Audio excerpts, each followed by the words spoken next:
Ang iPhone 12 ay wala pa sa merkado. Ang paglabas nito ay mabigla kay Victoria. Nang marinig ito, bumalik si Victoria sa kanyang silid at kinuha ang kanyang ekstrang telepono. Inabot niya ito kay Jordan at sinabing, "Sir, kunin mo muna itong telepono. Mas madali para sa akin na makipag-ugnayan sa'yo. Kailangan mong i-charge ito, alam mo kung paano, di ba?" Naghinala si Victoria na ang matandang nasa harapan niya ay ang kanyang ama, kaya hindi siya nag-aalala kung ang isang bulag ay maaaring mag-charge ng telepono. Inaasahan din ni Jordan na gamitin ang pagkakakilanlang ito para magkaroon ng pribadong koneksyon kay Victoria, kaya tumango siya. "Gusto ko." Hindi na nagsalita pa si Victoria at mabilis na nagmaneho papunta sa opisina. Pagkadating sa opisina, sinabi ni Ashley na dumating na ang bagong presidente ng Ace Corporation. Tuwang-tuwa si Victoria. Tuwang-tuwa siya sa muling pakikipag-ugnayan sa kanyang matagal nang nawala na ama at sa kanyang mataas na espiritu. Masaya niyang ipinagmalaki na gagawin niyang yumukod sa kanya ang bagong presidente. Gayunpaman, nang pumasok si Victoria sa opisina at nakitang si Jordan ang presidente, napaluhod siya. Lumuhod si Victoria hindi lang dahil nagulat siya sa pagbabago ng pagkatao ni Jordan, kundi dahil sa pagkamangha niya sa kanyang ama. "Oh my God, tama ang hula ni Daddy. Sasamahan ko talaga si Jordan." Na-inlove si Victoria kay Jordan sa unang tingin. Ang hindi nagtugma ay ang kanilang katayuan. Ngayong nag-transform na si Jordan bilang bagong presidente, siya ang superior ni Victoria. Lahat ng babae ay tuminala sa kanilang superior. Hindi may iwasan na itinuring ni Victoria si Jordan bilang kanyang perpektong kapareha. Habang nasa kumpanya si Victoria, bumalik si Jordan sa kanyang bagong tahanan sa New City Residential Estate. Kasama ang medical team ni Shaun, gumawa sila ng antidote para sa kanya. Iba talaga ang lason ni Rong Huangde sa mga ordinaryong lason. Napakahirap harapin. Gayunpaman, si Jordan ay isang Diyos. Nagawa na niya ang makalangit na pamamaraan ng mind transplant. Ilang sandali lang ay nakaisip na siya ng antidote. 5:00 ng hapon, tumunog ang telepono ni Victoria sa bulsa ni Jordan. Itinigil ni Jordan ang kanyang trabaho at pinakiusapan ang mga taong nakapaligid sa kanya na tumahimik bago sagutin ang tawag. "Hello. Sir, nakauwi na po ba kayo? Kalalabas ko lang po sa kumpanya. Sunduin po kita para sa hapunan," sabi ni Victoria. Tumingin si Jordan sa oras at sinabing, "Sige, nag-set up ako ng booth sa malapit. Halika." Pagkatapos ibaba ang tawag, sinabi ni Jordan kay Shaun, "Niyaya ako ni Victoria na lumabas para sa hapunan. Tapusin muna natin ang pananaliksik ngayon dito. Babalik ako bukas ng umaga." Mabilis na sumakay si Jordan sa sasakyan at bumalik sa tirahan ni Victoria. Dinala ni Victoria si Jordan sa restaurant ng Times para sa hapunan.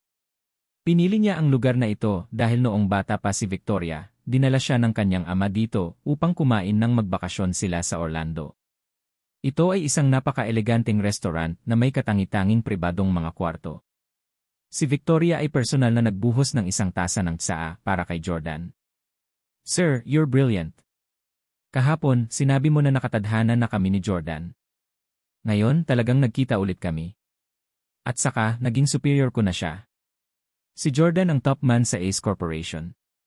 Siguradong napakakapangyarihan ng pamilya niya at bilyon ang halaga niya. Humigop ng tsaa si Jordan at mumiti. "Minamaliit mo ang kanyang kayamanan." Nagulat na sabi ni Victoria, mayroon bang 10 bilyon ang asset ng pamilya ni Jordan? "Oh my God, sir, kung live-in-law lang siya, may tiwala pa rin ako na ligawan siya. Pero, napakaganda ng background niya ngayon. Natatakot ako. Natatakot ako na hindi ako karapat-dapat para sa kanya." Seryosong sabi ni Jordan, "Kalokohan. Sinong nagsabing hindi ka karapat-dapat para sa kanya? Ikaw ang numero 1 magandang CEO ng Orlando. Maging ang iyong kagandahan o kakayahan, walang sinuman sa Orlando ang makakahambing sa iyo.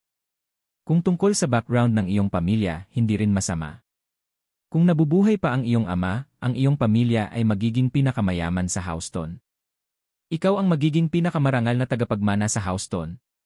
Kinasusuklaman ito ni Jordan ng paulit-ulit na sinasabi ni Victoria na hindi siya karapat-dapat sa kanya, lalo na nang malaman niya ang tungkol sa background ng pamilya ni Jordan at ang pagkakakilanlan nito bilang isang Diyos. Inaasahan niya na mapanatili ni Victoria ang pagmamalaki ng isang mabigat na negosyante, tulad noong una silang nagkita. Kung patuloy ang pakiramdam ni Victoria na mas mababa sa kanya, mas hindi niya mapapatawad ang kanyang sarili sa hinaharap kapag nalaman niya ang tungkol sa kanyang pagtataksil. Katulad na lang ng pagiging mayabang ni Hailey kahit na pinagtaksilan niya si Jordan. Hindi siya nagtangkang magpakamatay o humihingi man lang ng tawad. Sa halip, pinagalitan niya si Jordan sa pagiging inutil. Ito ay resulta ng kanilang hindi pantay na katayuan noong sila ay mag-asawa. Hindi maganda para sa magkabilang panig na maging masyadong malakas o masyadong mahina. Nang marinig ni Victoria ang pampatibay loob na mga salita ni Jordan, lalo siyang natitiyak na ang kaharap niya ay ang kanyang ama. Saglit na natigilan si Victoria. Tinignan niya si Jordan ng buong pagmamahal at nagtanong, kung nabubuhay pa ang tatay ko magiging pinakamayaman ba talaga ang pamilya namin sa Houston? Gusto ko bang ma-enjoy ang buhay tulad ng iba pang mayayamang tagapagmana? Alam ni Jordan na iniisip ni Victoria ang kanyang ama at tumango ito. Definitely. You must believe that your father is the most outstanding man in the world. He will sacrifice everything to bring you happy life. Halos mapaiyak si Victoria sa narinig. Sir, inom pa tayo ng alak.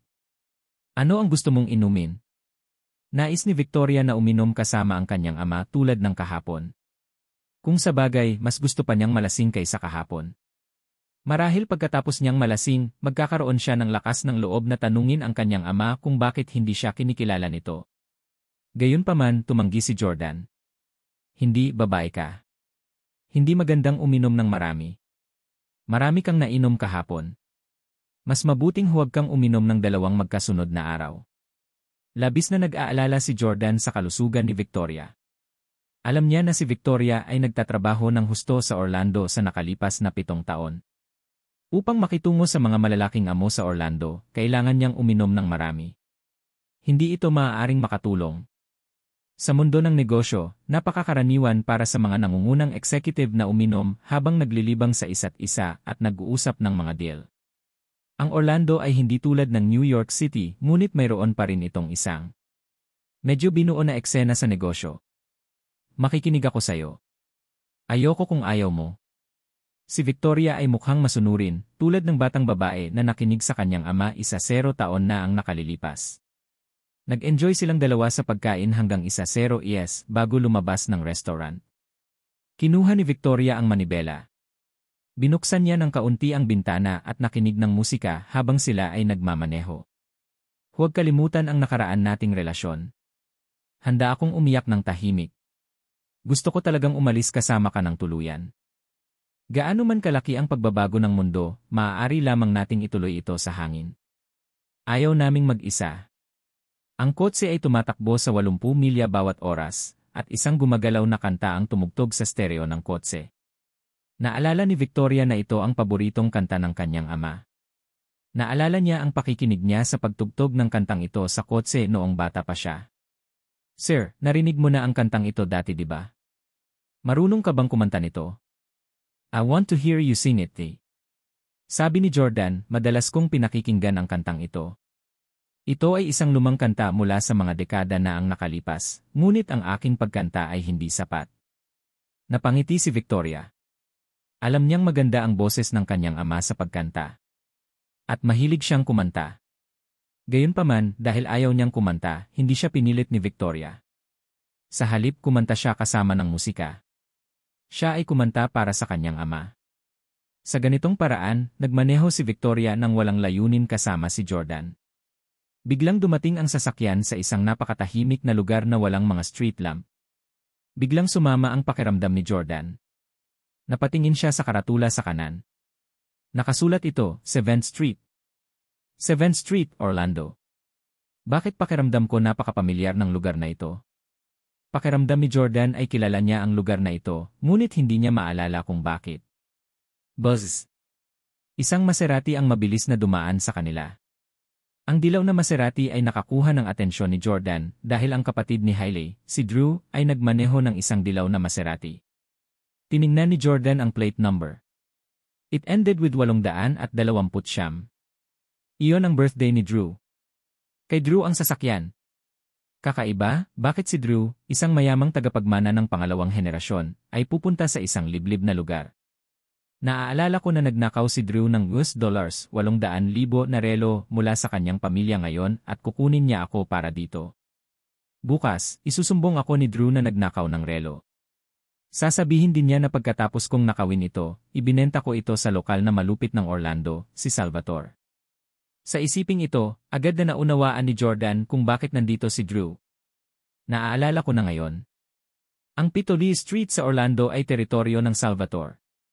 Dapat nandito si Drew para sa Salvatore. Si Salvatore ay isa sa pinakamatapat at may kakayahang subordinate ng Jordan. Dapat ay napakasaya ni Jordan na makilala siya. Gayunpaman, sa sandaling ito, hindi masaya si Jordan. Sa halip, napuno siya ng pag-aalala. Malaki ang naiambag ni Salvatore sa Jordan sa nakalipas na 2 taon. Lumahok siya sa maraming matitinding laban para sa Jordan. Ngunit alam ni Jordan na si Salvatore ay napakatapat at masunurin sa kanyang amo. Ngunit siya ay isang kakilakilabot na malupit sa mga tagalabas. Labis ang pag-aalala ni Jordan na baka may mangyari sa kanila ni Victoria dito. Agad niyang itinuro kay Victoria. Miss Clark, gabi na. Uwi na tayo. Umuurong at tumataas ang tubig, ang malamig na hangin at hamog na nagyelo ng buwan. Ang mabangis na imahinasyon ng ulan sa gabi, ang mahinang halimuyak ng mga ligaw na bulaklak. Si Victoria ay kumakanta pa rin ng ilang lumang kanta na gusto ng kanyang ama. Masaya siyang kumakanta. Matingkad na umiti si Victoria na parang 18 anyos na babae. Gusto ko ang pakiramdam na ito. Ang pagmamaneho at pakikinig ng musikang tulad nito ay nagpapaalala sa akin ng aking masayang pagkabata. Ayokong bumalik ng maaga. Siyempre, nagustuhan din ni Jordan ang pakiramdam na ito. 2 taon na niyang kasama si Victoria at naisip na nakita niya ang bawat panig nito. Gayunpaman, hindi pa nakita ni Jordan si Victoria na kumikilos tulad ng isang maliit na batang babae. Ganito lang ang ugali ni Victoria sa harap ng kanyang ama. Seryosong sabi ni Jordan, "I'm not feeling well." Tumalikod kaagad. Gusto kong bumalik. Nagpumilit si Victoria na magmaneho pasulong kaya walang choice si Jordan kundi gumamit ng commanding tone na nakakagambala sa kanilang magandang mood. Bumigay si Victoria. Sige na. Unti-unting bumagal si Victoria at naghanda ng lumingon. Gayunpaman, nang ikot niya ang kotse, may ilang kabataang lalaki na may mga tatoo at matatalim na sandata ang biglang nakatayo sa harap ng kotse na humarang sa kanilang dinadaanan. Ay hindi. Naramdaman na ni Jordan na may mali kanina pero huli na siya. Nakapasok na silang dalawa sa kailaliman ng teritoryo ni Salvatore at nadiskubre ng kanyang mga nasasakupan. Bumusina. 2 beses bumusina si Victoria, ngunit hindi sila gumagalaw. Si Victoria talaga ang vice president ng isang nakalistang kumpanya. Kahit sa ganoong sitwasyon, hindi siya nagpanik. Kinuha niya ang phone niya at naghanda para tumawag ng pulis. Gayunpaman, nagulat siya nang makitang hindi siya makatawag. Lumapit ang isang huligan na may sigarilyo sa bibig at kinatok ang bintana ng sasakyan sa gilid ni Victoria. Stop calling. Pinutol na lang natin ang reception dito. You can't make any calls out of this area. Bumaba ka na. Mag-usap tayo. Don't worry, our boss never let anyone hurt the rich and beautiful. Pareho kayong may katangian. As long as you're willing to give us what we want, I guarantee that you can live safe. Ngayon pa lang ay hindi masyadong naguguluhan si Victoria dahil akala niya nasa tabi niya ang kanyang ama. Siya ay 30 taong gulang na ngayon at ang kanyang ama ay isang matandang lalaki na. Bata pa lang siya ay pinrotektahan siya ng kanyang ama, kaya ngayon, turn niya naman na protektahan ang kanyang ama. Biglang hinawakan ni Victoria ang kamay ni Jordan at sinabing, "Sir, wala kang dapat ikabahala. Nakapasok na siguro ako sa teritoryo ng lokal na tyrant ng Orlando, si Salvatore. Marami akong kaibigan na may koneksyon sa kanya. Maglalabas ako ng pera para ayusin ang mga bagay-bagay. Magiging ayos lang." Tumango si Jordan. Sa kanyang kasalukuyang pagkakakilanlan, hindi nararapat na magsabi siya ng kahit ano. Buong tapang na binuksan ni Victoria ang pinto ng sasakyan at lumabas. Sa sandaling bumaba si Victoria, bumulalas ang mga huligan. Wow! Oh my God, super fair siya, mayaman at maganda. Goddamn, nagmamaneho siya ng Porsche Palmera na nagkakahalaga ng higit sa $200,000 at napakaganda niya. Kisay. Damn, I know who to fantasize tonight. With these legs and face, it's fair to say that she's the number one beauty in Orlando. Ang numero unong kagandahan sa Orlando ay si Hailey. Ang kaharap natin ay isang matandang auntie. Kaya lang inaalagaan niyang mabuti ang kanyang sarili. Si Hailey talaga ang number one beauty sa Orlando, sikat siya kahit sa mga huligan. Bumaba din si Jordan upang pigilan ang mga huligan na ito na saktan si Victoria. Hinarap ni Victoria ang pangunahing huligan na naninigarilyo. Pakiramdam niya ay malinaw na mas malakas ang aura ng taong ito. Siya dapat ang pinuno ng grupong ito. Tinanong ni Victoria, Mr., teritoryo ba ito ng Salvatore? Tumango ang kabilang partido. Sinabi ni Victoria, naku, narinig ko na ang magandang pangalan ni Salvatore. Malaki ang impluwensya niya sa Orlando.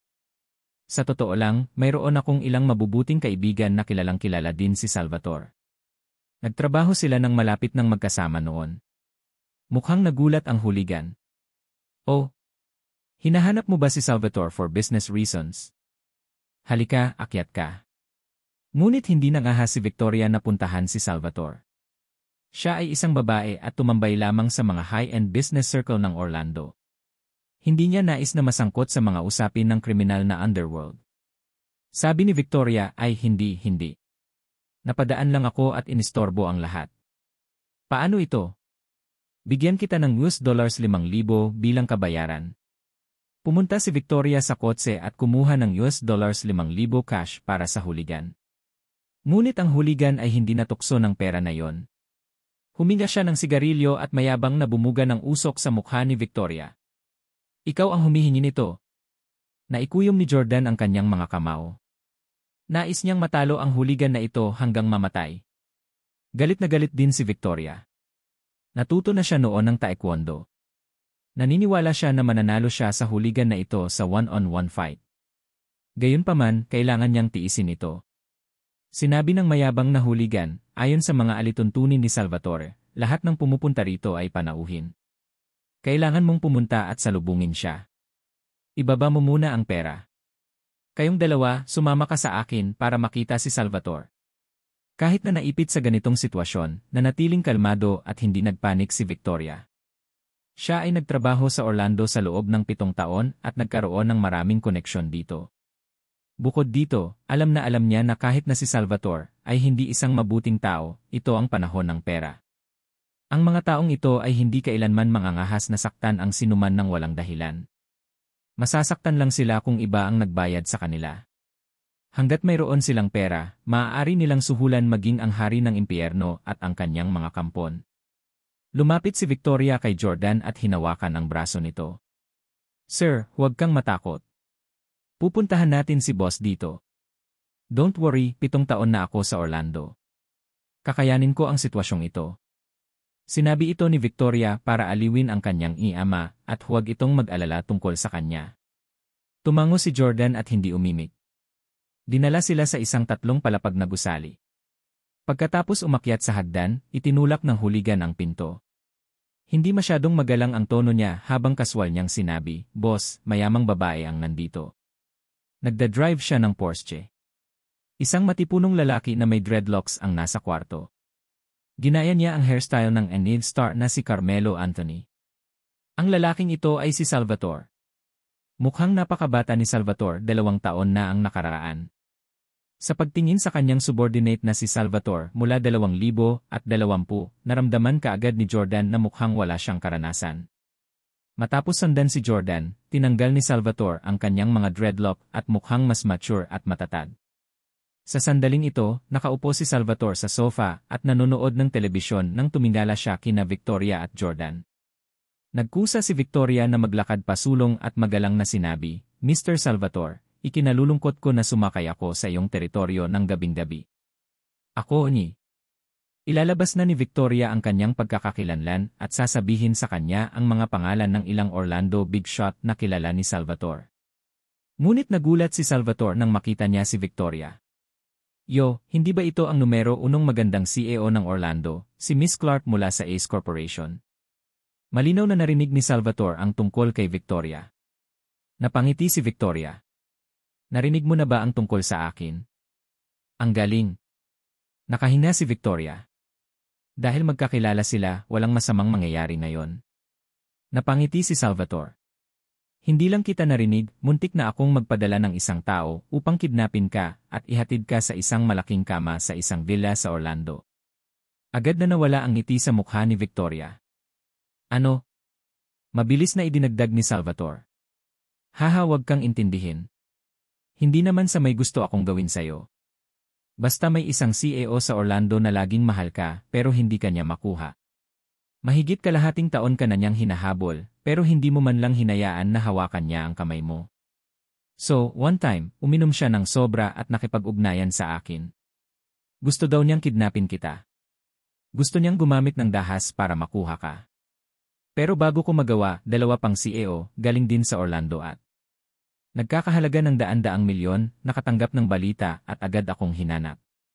Inalok nila ako ng 2 beses sa orihinal na bayad at sinabi sa akin na huwag makipag-away sa'yo. Hehe, bagay talaga si Miss Clark. Lahat ng mayamang CEO sa Orlando bilib sa'yo. Matagal ko nang hinahangaan si Miss Clark. Nagkataon lang na pumunta ka sa teritoryo ko ngayon. I have to have drink with you. Dele, maghanda ka ng pagkain at inumin. Gusto kong i-entertain si Miss Clark. Ang hooligan na nagdala kina Victoria at Jordan sa itaas, ay nag-aatubili na tumalikod upang pumunta at ihanda ang mga pagkain at inumin. Nagmamadaling sinabi ni Victoria, Mr. Salvatore, sorry talaga. Kakatapos lang namin maghapunan at hindi maganda ang pakiramdam ng matandang ito. Kailangan ko siyang pauwiin para magpahinga. Paano ito? Papakainin ko kayo ni Mr. Zeller sa ibang araw, okay? Smack! Sa hindi inaasahang pagkakataon, galit na hinampas ni Salvatore ang mesa. Victoria, huwag mong subukang gamitin si Mr. Zeller para i-pressure ako. Alam kong kilala mo siya. Ano? Kaya mong alak at kainin ang lahat ng mga mayayamang amo ng Orlando, na binibitiwan ang mga medyas sa kanila, ngunit hindi ka makakasama sa pagkain. Minamaliit mo ba ako dahil ako ay isang gangster? Nakikita mo ang aking lugar na sira at hindi kasing luho ng pribadong silid ng hotel. Ganun ba? Alam ni Victoria na si Salvatore ay nakakaramdam lamang ng kababaan. Bilang amo, kailangan niyang panatilihin ang kanyang dignidad sa harap ng kanyang mga nasasakupan. Kung hindi, hindi sila magpapasakop sa kanya. Kaya naman, mabilis na inayos ni Victoria ang sarili. Paano kaya yon? Mr. Salvatore, napakataas ng katayuan mo sa Orlando. Madalas kong marinig na pinag-uusapan ka ni Mr. Zeller at ng iba pa. Nag-aalala lang ako. Kalusugan ng aking kaibigan. Tama ka. Hindi araw-araw na nakakakilala ako kay Mr. Salvatore. Dapat makibahagi ako sa iyo ng inumin. Alam ni Victoria na hindi siya makakaalis ng walang kahit isang inumin kasama si Salvatore. Ang mga taong ito ay nagkaroon ng maraming pagmamataas. Hanggat ipinakita ni Victoria sa kanila ang sapat na paggalang, maaari silang umalis ng ligtas kahit na walang nag-aalok ng anumang pera. Kung tutuusin, may mga big boss silang pareho ni Mr. Zeller. Tumango si Salvatore bilang kasiyahan at muling umupo. Dele, ihain mo ang alak. Dinala ni Dele ang isang bote ng alak at 2 baso. Inabot niya ang mga ito kay Victoria. Kinuha ni Victoria ang bote ng alak at magalang na naglakad patungo sa Salvatore, naghahanda na magbuhos ng alak para sa kanya. Sandali. Pinigilan siya ni Jordan. Anong biro? Si Salvatore ay isang utusan at si Victoria ay asawa ng kanyang amo. Paano siya nagbuhos ng alak para sa isang subordinate? Miss Clark, ibaba mo na ang alak, sabi ni Jordan kay Victoria. Noon lang napansin ni Salvatore si Jordan. Malungkot niyang sinabi, sino ka, matandang lalaki? Bakit ka nagsusuot ng salaming pang-araw sa gabi? Sa tingin mo ba ay nyo ka ng matrix? Anong mali? Tanong ni Victoria. Sinabi ni Jordan, hindi ka maaaring magbuhos ng alak para sa kanya. Nainis si Salvatore. Bakit hindi niya ako kayang buhusan ng alak? Madalas niyang pinagsilbihan ang mga malalaking boss na yon. Bakit hindi niya ako mapagsilbihan ngayon? Tahimik na sinabi ni Jordan, ikaw ay isang alipin at siya ang iyong Panginoon. Dahil si Jordan ay isang marangal na Diyos at si Victoria ay kanyang asawa, siya ang napakarangal na asawa ng isang Diyos. Hinding-hindi niya papayagan ang kanyang asawa na gumawa ng ganoong kababaang bagay. Ang taong ito sa kanyang harapan ay kanyang nasasakupan. Ginawa nitong napakakomplikado ang mga bagay. Kung si Salvatore noong 2022, siguradong sasang-ayon siya sa mga aksyon ngayon ni Jordan. Alam ni Salvatore mula 2022 ang kanyang lugar. Gayunpaman, si Salvatore mula 2020 ay walang ideya na si Victoria ang magiging kanyang Panginoon sa hinaharap. Galit na sabi ni Salvatore, "Ye start. You damn old man, how dare you call me a servant? Pagod ka na bang mabuhay?" Inakala ni Victoria na si Jordan ang kanyang ama at alam na alam niyang ayaw ng kanyang ama na makita ang kanyang anak na napipilitang maglingkod sa iba. Kaya naman, mabilis na namagitan si Victoria. "Mr. Salvatore, huwag kang magalit. Ang matandang ito ay bulag. Umaasa siya sa kanyang negosyong panghuhula upang maghanap buhay at walang tirahan. Napakalaking bagay mo. Hindi na kailangang makipag-away sa isang mahirap na manghuhula." Napakatalino ni Victoria. Sinadya niyang pinuri si Salvatore at binigyang diin ang kanyang mataas na katayuan upang hindi niya itanggi ang kanyang sarili na salakayin ang isang hamak na manghuhula. Gaya ng inaasahan, gustong bugbugin ni Salvatore si Jordan, ngunit nagpigil siya matapos marinig ang sinabi ni Victoria. Gayunpaman, ano kaya ang iisipin sa kanya ng kanyang mga nasasakupan kung hindi siya gumanti matapos tawaging utusan ng iba? Ngumuso si Salvatore. "Manghula. Sige, hindi kita ibubuli. Matandang, napakagaling mong manghula. Bibigyan kita ng pagkakataong basahin ang kapalaran ko. Sabihin ang iyong kapalaran." Tinitigan ni Jordan si Salvatore na naging subordinate niya sa nakalipas na 2 taon.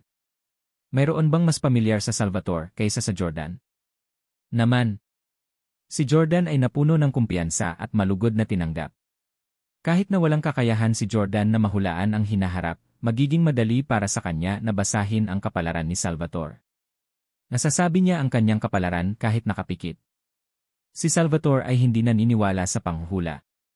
Sa kanyang palagay, ang katayuan sa lipunan ng isang tao ay salamin ng kanyang mga kakayahan. Kung ang isang tao ay nagbabasa ng mga kapalaran sa ilalim ng tulay at namuhay ng mahirap, paano siya magiging isang Panginoon? Kung talagang may kakayahan siya, hindi ba matagal na siyang nakabili ng bahay? Aalis kaya siya para magdusa ng ganito? Nais ni Salvatore na maghiganti kay Jordan. "Binabalaan kita. Kapag nabasa mo ng mali ang kapalaran ko, tuturuan kita ng leksyon." Alam ni Victoria na hindi nagbibiro si Salvatore. Nagmamadali siyang sumulong at may sasabihin sana kay Jordan. Pero hinawakan lang ni Jordan ang braso ni Victoria at umiling sa kanya. Larong bata para sa kanya ang pagsasabi ng kapalaran ni Salvatore. Mahinahong sabi ni Jordan, "Let's begin. Gusto mo bang mag-focus ako sa career mo o sa love life mo?" Nang makita ni Salvatore kung gaano kumpiyansa ang hitsura ni Jordan, nag-aalala siyang baka mag-divine ng tama si Jordan. Kaya nagpasya si Salvatore na gawing mahirap ang mga bagay para sa kanya.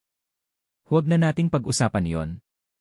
Dahil ikaw ang manghuhula na lubos na pinagkakatiwalaan ni Miss Clark, dapat ay napakalakas mo.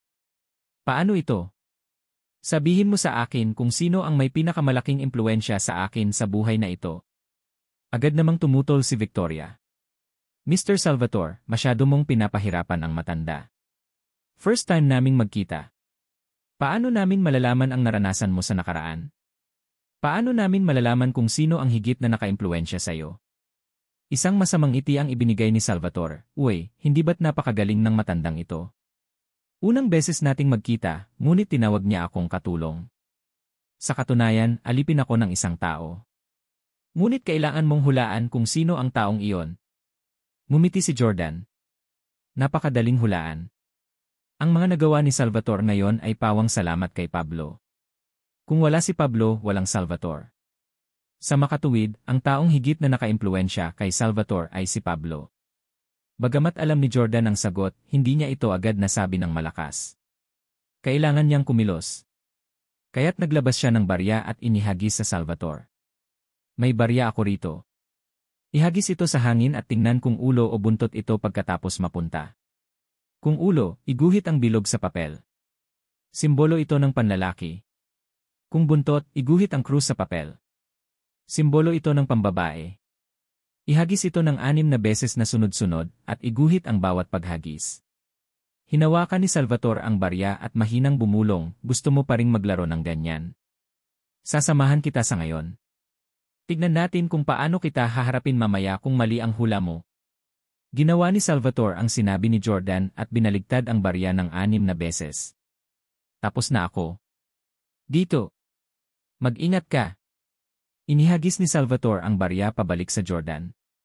Si Victoria, na nasa tabi ni Jordan, ay natakot na matamaan ng barya ang kanyang i-ama. Inabot niya ito at sinalo ito gamit ang mga payat niyang daliri. Hindi napigilang mapabulalas ni Salvatore, "Miss Clark, napakahusay mo." Sinulyapan ni Victoria si Salvatore nang may pang-aalipusta bago ibalik ang barya kay Jordan. Tanong ni Jordan, "Sabihin mo sa akin ang mga resulta." Sinulyapan ni Salvatore ang papel at sinabing, "Circle, circle, cross, cross, cross, cross."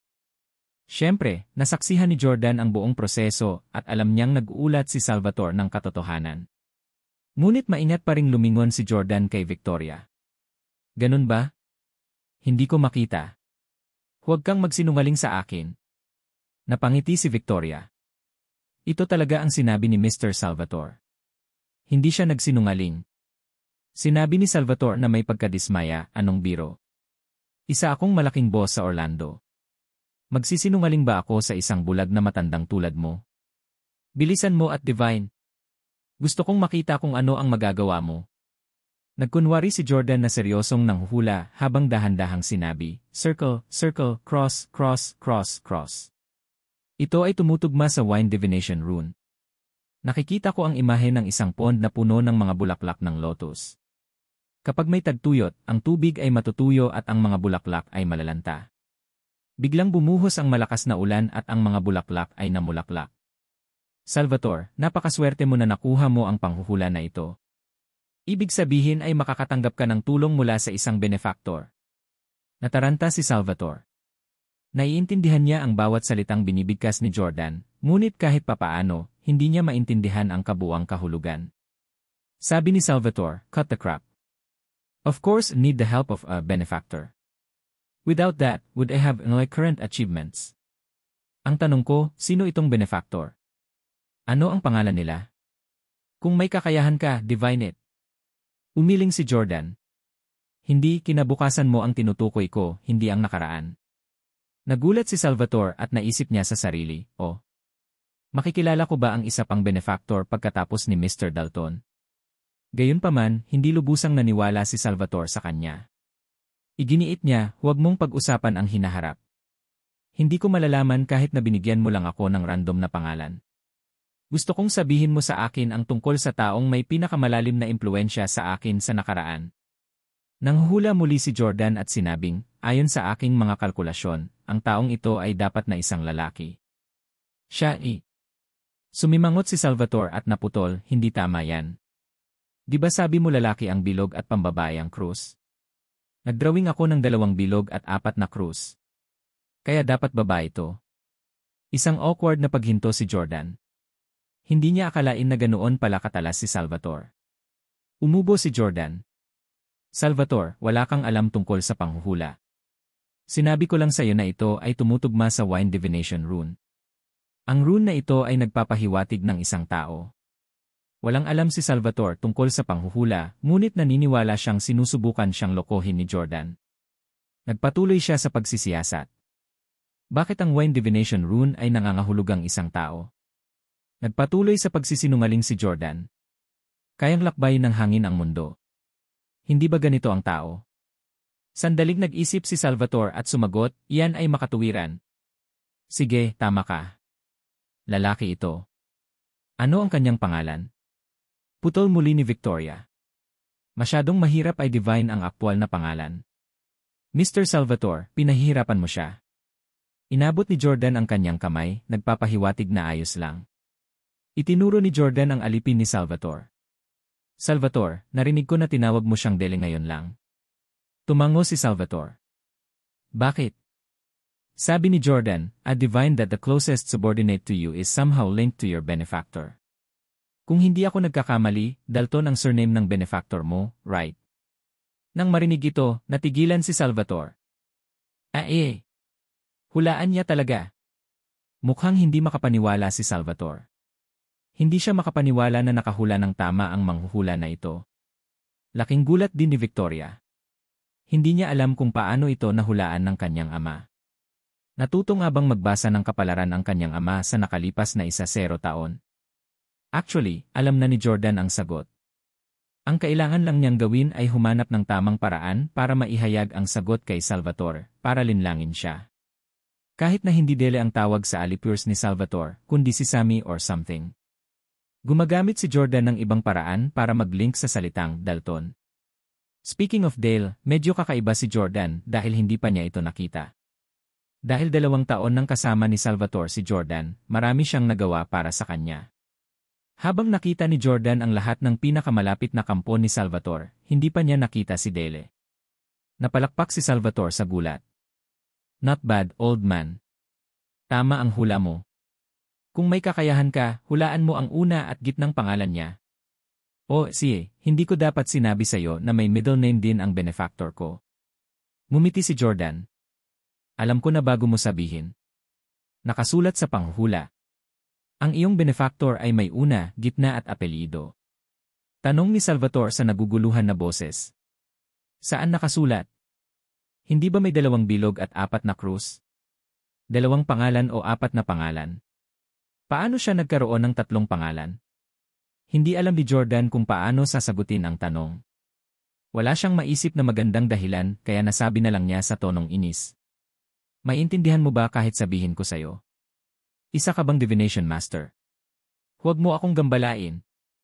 Sa pagkakataong ito, umatras si Salvatore. Sige, ang galing mo. Alam mo ang gamit mo. Ang hulaan ng apelyido ay hindi gaanong kahanga-hanga. Kung may kakayahan kang hulaan ang kanyang una at gitnang pangalan, kikilalanin kita bilang aking master. Hinaplos ni Jordan ang kanyang balbas at nagpanggap na parang eksperto. 6 na beses mong binaligtad ang barya ngayon lang. 4 na beses itong krus. Sa madaling salita, 4 na beses itong ulo. Kaya, ang pangalawang salita ng pangalan ng iyong benefactor ay Lee.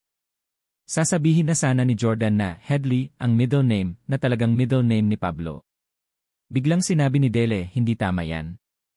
Salvatore, kapag tinutukoy mo ang mga ulo, ang ibig mong sabihin ay ang panig na may mukha ni Roosevelt. O ang panig na may sulo. Nataranta si Salvatore. Yung side na may sulo, may problema ba? Hindi ba? Sinabi ni Dale, syempre hindi. Ang gilid ng mukha ni Roosevelt ay mga ulo. Kung hindi ka naniniwala sa akin, gagamitin ko ang aking telepono para tingnan ka. Kinuha ni Dale ang phone niya at nag-internet.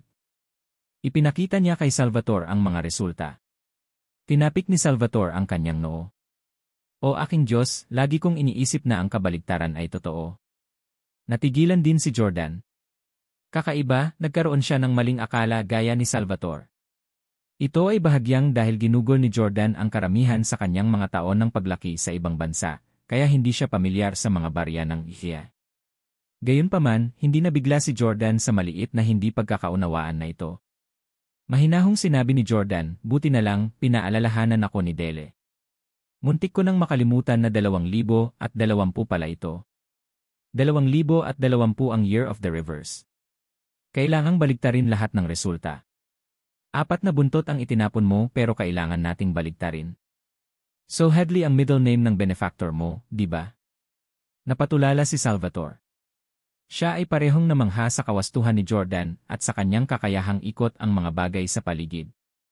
Mga bilog, krus, wind rune, bulaklak ng lotus, at ngayon ay taon ng kabaligtaran. Bakit hindi niya narinig ang ganoong bagay noon? Medyo natahimik si Salvatore. Sinasabi ko, Lolo, ang paraan ng pagdeduce mo sa pangalang Headley ay medyo malayo, hindi ba? Kung walang sinabi si Dale tungkol sa mga ulo at buntot ng barya, malamang na hindi magsasalita ang matanda tungkol sa Bush the Year of the Rivers. Sinabi ni Jordan, sino ang nagmamalasakit kung ito ay malayo o hindi? Sabihin mo lang sa akin kung tama ang aking panghuhula. Si Salvatore ay isang matapat na tao. Ibinaba niya ang kanyang ulo at galit na sinabi, tama ang hula mo. Kung may lakas ka ng loob, hulaan mo ang pangalan ngayon. Nilibot ni Jordan ang paligid ng kwarto at biglang nakarinig ng tunog ng lamok. Lamok ba yan? Biglang tanong ni Jordan. Smack! Sinampal ni Salvatore ang lamok hanggang sa mamatay at sinabing, normal lang na may lamok sa lugar na ito. Ngumiti ng mahina si Jordan at magsasalita na sana. Sa hindi inaasahang pagkakataon, tila naisip ni Victoria ang plano ni Jordan at nagambala. Sir! Alam ko. May lumitaw na lamok sa tabi ni Mr. Salvatore. Moses ba ang pangalan niya? Moses Hadley Dalton ang pangalan ng benefactor ni Mr. Salvatore, tama ba?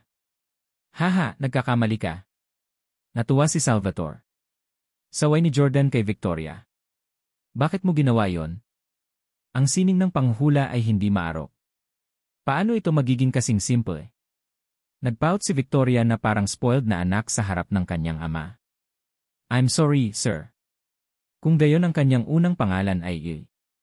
Sinabi ni Jordan, ang kanyang unang pangalan ay talagang naugnay sa lamok na ito, ngunit hindi ito ganoon kasimple. Tanungin kita, ang lamok ba ay itinuturing na malaki o maliit? Natigilan si Victoria saglit bago sumagot, maliit. Tumango si Jordan. Tama. Ang unang pangalan ng benefactor ni Salvatore ay Pablo, na nangangahulugang maliit sa Espanyol. Salvatore, ang pangalan ng benefactor mo ay Pablo Hadley Dalton. Tama ba ako? O aking Diyos? Salvatore ay ganap na natigilan. Ito ay masyadong eking katawa-tawa. Malinaw na pinipilit ni Jordan ang mga pangyayari upang magkasya sa sagot.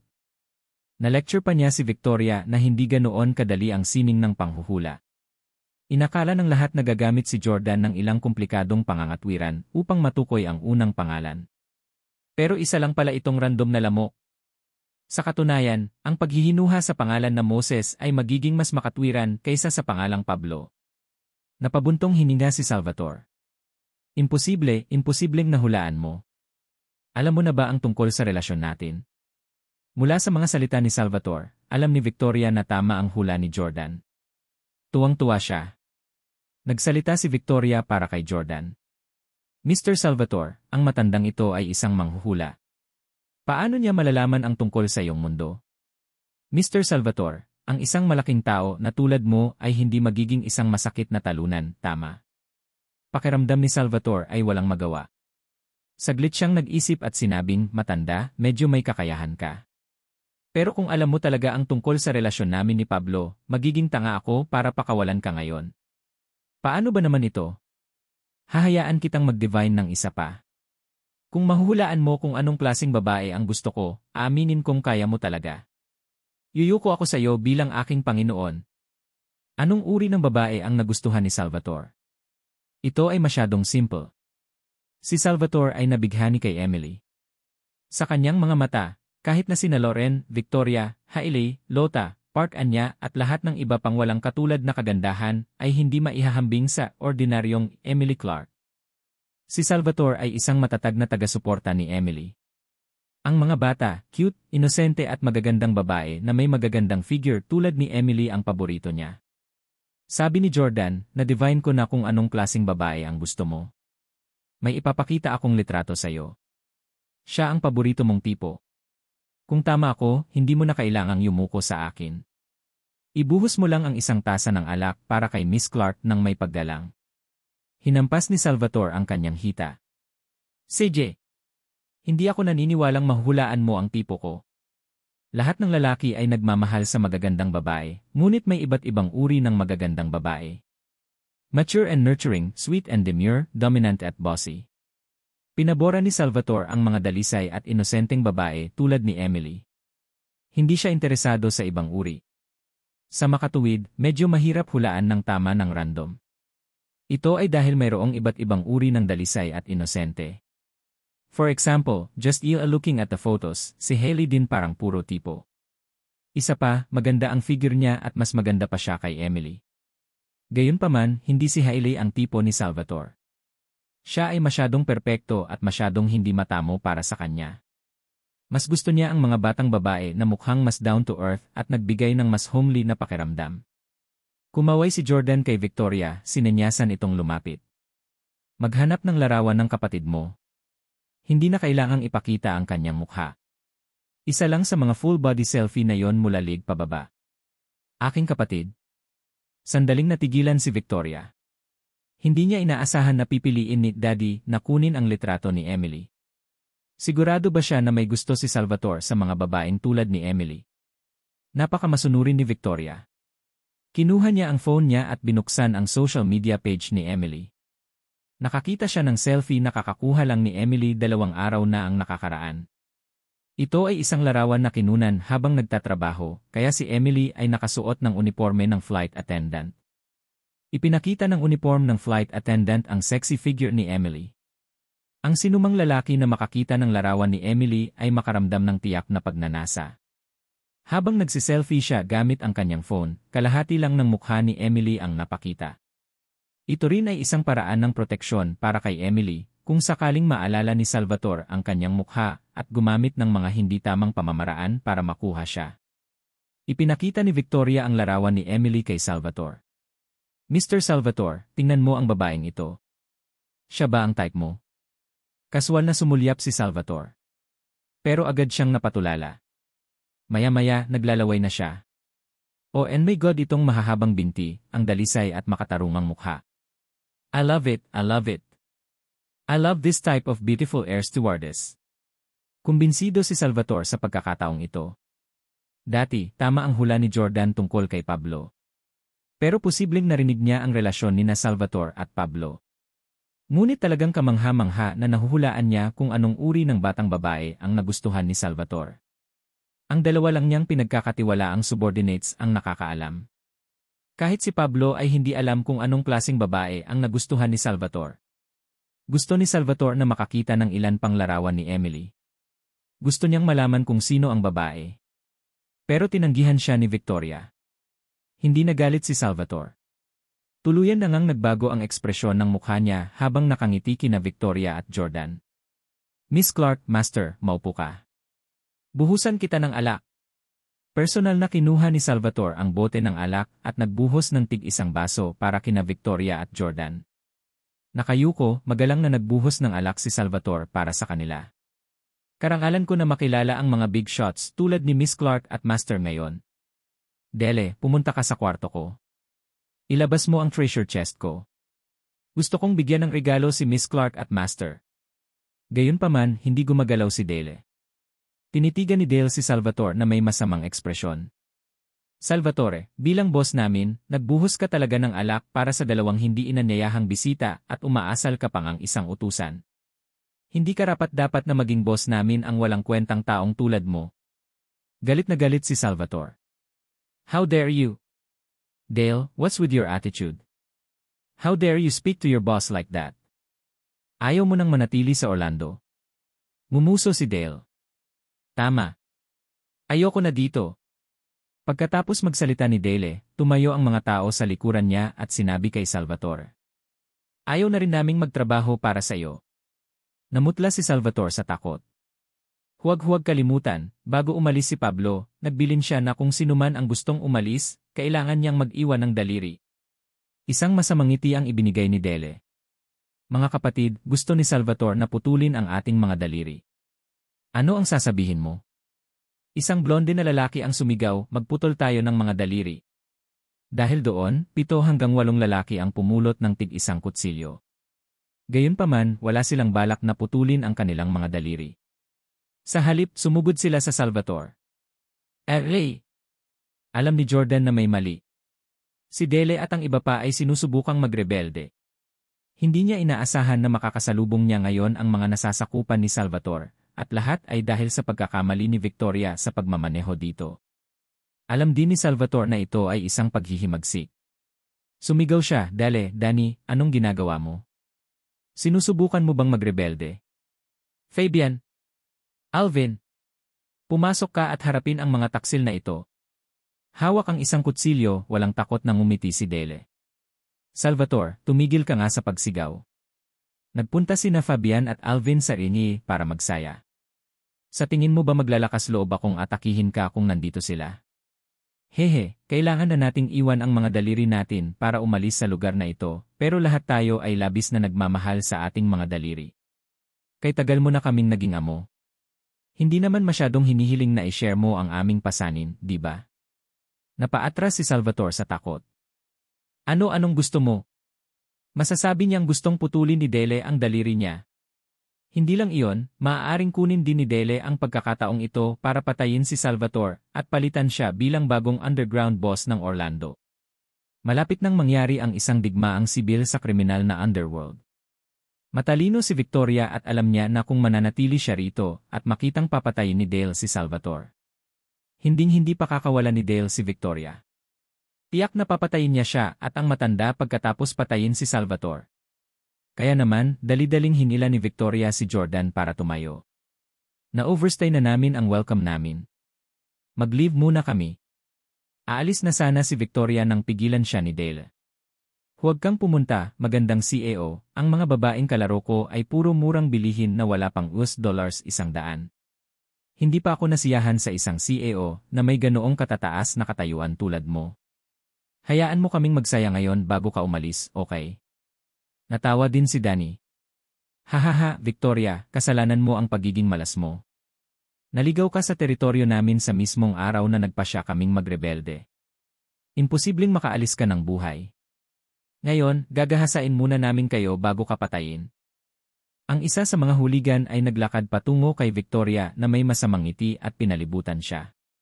Sa tabi ni Victoria, mayroon lamang isang matandang bulag na manghuhula. Kahit sino ay mag-isip na walang pag-asa para kay Victoria. Naniniwala ang mga huligan na iyon na ngayon, maaari nilang makuha ang magandang negosyanteng ito na hindi kaya ng marami pang malalaking boss. Lumitaw ang pagnanasa sa mga mukha ni Dele at ng iba pa. Kahit si Salvatore ay hindi nakayanan ng eksenang ito. Dele, nababaliw ka na ba? May malalakas na koneksyon si Victoria sa Orlando. Napakaraming mayamang tao ang kanyang kilala. Kung maglakas loob kang hawakan siya, hindi ka bibitawan ng mga multimillionaire na iyon. Dinuraan ni Dale si Salvatore at galit na sinabi, duwag ka. Malapit ka nang mamatay, pero mayroon ka pa ring mood para humingi ng awa para kay Victoria. Hindi ako duwag gaya mo, hindi ako nangangahas na manggulo sa kahit na sinong may kaunting background. Isa lang siyang social butterfly. Ano ang big deal? Ngayon, ipapakita ko sa iyo kung paano kami makakatulog ng magandang CEO na ito. Dahan-dahang lumapit si Dele at ang iba pa kay Victoria. Nagpanik si Victoria. Ang mga taong ito ay pawang mga profesional na mandirigma na armado ng mga kutsilyo. Bagamat natutunan ni Victoria ang ilang taekwondo, imposible para sa kanya na harapin ang napakaraming huligan sa parehong oras. Malungkot na kinagat ni Victoria ang kanyang labi, malakas ang tibok ng kanyang puso. Talaga bang mahuhulog ako sa mga kamay ng mga hamak na ito ngayon? Bakit ginagawa sa akin ito ng langit? Hindi ko naman talaga minahal ang una kong lalaki. Tapos naghintay ako ng 7 taon para lang mahanap ang taong mahal ko talaga. Isipin mo na pagkatapos ng 7 taon na paghihintay, ito ang kinalabasan. At ito ay sa harap ng aking ama. Labis na mahihirapan si Daddy na makita akong sinasaktan. Magkahalong damdamin si Victoria at labis na nalungkot. Sa sandaling ito, tumayo si Jordan. Lumapit siya kay Victoria at tumayo sa harapan niya. Daddy! Sigaw ni Victoria. Galit na galit si Jordan. Hindi lamang ipinagkanulo ng mga huligan na ito si Salvatore, ngunit nangahas din silang maging walang galang kay Victoria. Pagkatapos ng sinabi lang nila kay Victoria, imposibleng mabuhay sila ni Jordan. Nang makitang humakbang pasulong si Jordan, ngumiti si Del ng masama. Yo, matandang manghuhula, ano? Gusto mo bang maging bayani at protektahan si Victoria? Haha, kahit isang bulag ay nangangahas na gumanap bilang bayani. Matanda, mawala ka. Hahayaan kitang mabuhay pa ng 2 taon dahil bulag ka. Ngunit hindi kumikibo si Jordan. Unti-unting nagbago ang ekspresyon niya.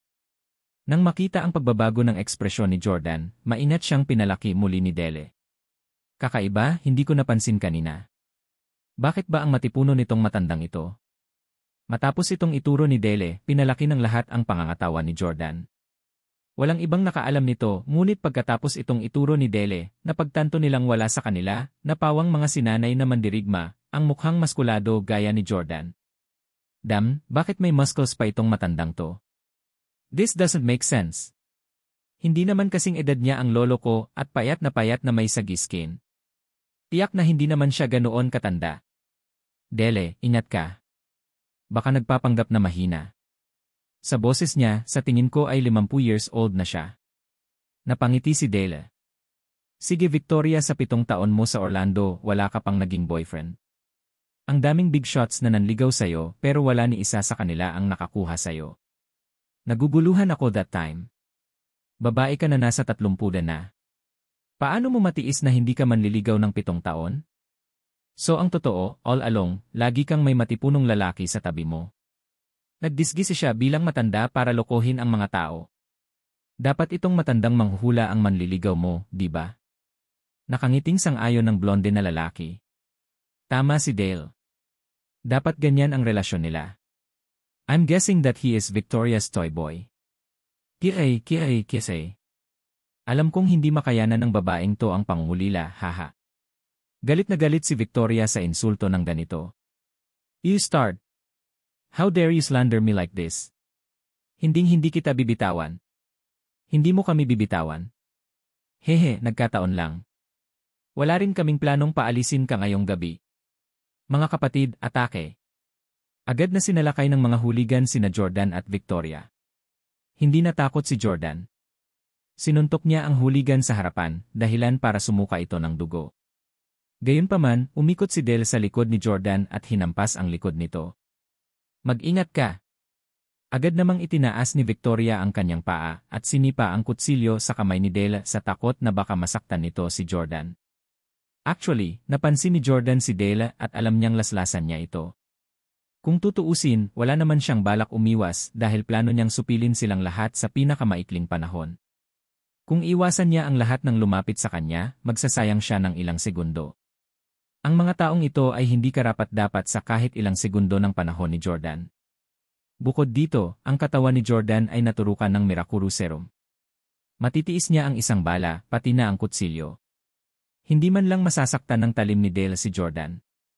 Alam ni Jordan na walang ideya si Victoria tungkol dito. Nag-aalala lang siya sa kanya. Bilang karagdagan, alam niya ang isang maliit na taekwondo sa kanyang sarili, kaya siya ay nagtapon ng isang sipa upang tulungan siya. Gayunpaman, ang mga aksyon ni Victoria ay naglalagay sa kanyang sarili sa panganib. Kung hindi umatake si Victoria, nawalan ng malay si Jordan sa loob ng isang segundo o dalawa. Mamamatay sila nang walang pagkakataong makalapit kay Victoria. Ngunit ngayon, ang pag-atake ni Victoria ay nagsara ng distansya sa pagitan nila ni Dale. Tinadyakan na ang kutsilyo ni Dale, ngunit hinawakan niya ang makatarungang braso ni Victoria at mumiti ng masama. Wow, Miss Clark, ang ganda talaga ng legs mo. Ang makinis at malambot ng balat mo. Ikaw ang humihingi nito. Nang makita ni Jordan na sinunggaban ni Dale si Victoria, gusto niya agad itong tapusin. Gayunpaman, bago pa man magawa ni Jordan ang anumang bagay, muling sumalakay si Victoria. Itinaas muli ni Victoria ang kanyang binti, at ang dulo ng kanyang mataas na takong ay sumundot sa mata ni Dale. Arf! Tinakpan ni Dale ang mata at napasigaw sa sakit. Huwag mo akong pakialaman. Kaya ko ang sarili ko. Sigaw ni Victoria kay Jordan dahil nakita niyang may naghahanda na sa paglasla sa kanya. Bang! Biglang hinampas ni Dale na nakatakip ang mga mata sa likod ng ulo ni Victoria. Nawalan ng malay si Victoria at bumagsak sa lupa. Victoria! Umabot sa rurok ang galit ni Jordan. May naglakas loob na suntukin si Victoria sa harapan niya. Sinaktan niya ang babaeng pinakamamahal niya. Tinatakpan pa rin ni Dale ang nasugatang mata, tumingin si Dale sa nahulog na si Victoria na may masamang ekspresyon. How dare you kick in my eye? Tuturuan kita ng leksyon mamaya. Nang makita ng iba si Victoria na nakahandusay sa lupa, ang paraan ng pagpapakita ng kanyang mahahabang mga binti, ang mga mahalay na ekspresyon sa kanilang mga mukha. May hawak na kutsilyo, pinalibutan nila si Jordan. Blind man, ikaw na ngayon. May espesyal na makeup si Jordan na nagmukhang matanda sa kanya. Maraming kulubot sa mukha, leg at kamay. Nang makita niyang nawalan na ng malay si Victoria ay nag-umbok ang mga ugat ni Jordan. Sa kanyang pinahusay na mga wrinkles, ang kanyang galit na ekspresyon ay nagpanginig sa isa. Naikuyom ni Jordan ang kanyang mga kamao. Ang grupong ito ng mga huligan ay naglakas loob na salakayin ang babaeng mahal niya at may mga disenyo sa kanya. Gusto niyang patayin ang bawat isa sa kanila. Bukod dito, hindi sila magiging ordinaryong pagkamatay. Nais niyang ang bawat isa sa kanila ay mamatay ng malungkot. Ang mga hamak na huligan na ito ay malapit ng magdusa ng galit ng isang Diyos. Boys, put the crap. Patayin na natin ang matandang ito para mapaglaruan natin si Victoria. Utos ni Dele at akmang laslasin si Jordan. Si Salvatore ay nanginginig sa takot. Alam niya na ito na ang kanyang turn pagkatapos mapatay si Jordan. Biglang hinubad ni Jordan ang kanyang salaming pang-araw at ibinato sa mga mata ni Salvatore. Ouch! Master, maling tao ba ang natamaan mo? Bakit mo ako binato ng sunglasses mo? Agad na tinakpan ni Salvatore ang kanyang mga mata habang umaagos ang luha sa kanyang mukha. Medyo natamaan siya ng sunglasses. Siyempre, sinadya ito ni Jordan. Sinaktan niya si Salvatore bago niya sinalakay si Dele at ang kanyang barkada dahil napakalupit ng sumunod na hakbang ni Jordan at may kasamang sandata ng isa sa mga lihim na pamilya. Ang nangungunang lihim na sandata na ito ay hindi pa nakikita ni Salvatore mula 2020. Sa makatuwid, sinaktan muna ni Jordan ang mga mata ni Salvatore na pinipigilan siyang makita ang natitirang bahagi ng laban. Haha, ang tanga! Natawa si Dale nang makitang tumama sa mukha ni Salvatore ang sunglasses ni Jordan. Pagkatapos ay hinampas niya si Jordan. Hinawakan ni Jordan ang kutsilyo ni Dale gamit ang kanyang mga kamay. Gayunpaman, nanatiling maayos ang kamay ni Jordan. Walang ni isang patak ng dugo ang dumaloy. Imposible yan! Dito, mukhang natakot si Dale sa hindi inaasahang resulta. Ang iba ay natakot din. Siya ay isang malakas na tao na ang gigiyay na ito na si Victoria ay gumastos ng pera upang itago. Hindi ako naniniwala na hindi ka masasaktan. Boom! Boom! Hinampas ng blonde na lalaki ang likod ni Jordan pero para siyang namumutol ng bato. Hindi niya kayang saktan siya. Namutla ang lahat sa takot. Tapos na, tapos na. Nakatagpo na tayo ng malakas na kalaban. Takbo! Sa wakas ay napagtanto ng blonde na lalaki at ng iba pa kung gaano kakilakilabot si Jordan. Hindi masasaktan. Ang kanilang mga talim ay hindi maaaring magdulot ng anumang pinsala sa Jordan. Paano nila lalabanan ang isang kalaban na may ganitong kakilakilabot na depensa? Gayunpaman, pinukaw nila si Victoria. Paano sila hinayaan ni Jordan na umalis kasama ang kanilang buhay? Naglabas si Jordan ng EA code sa kanyang bulsa at idinikit kay Dale. Isang EA code. Napatulala si Dale. Hindi niya maintindihan kung bakit nagpaste ang kabilang partido ng EA code sa kanya. Maglilipat ba siya ng pera sa kanya? O dapat niyang ilipat ang pera sa matanda?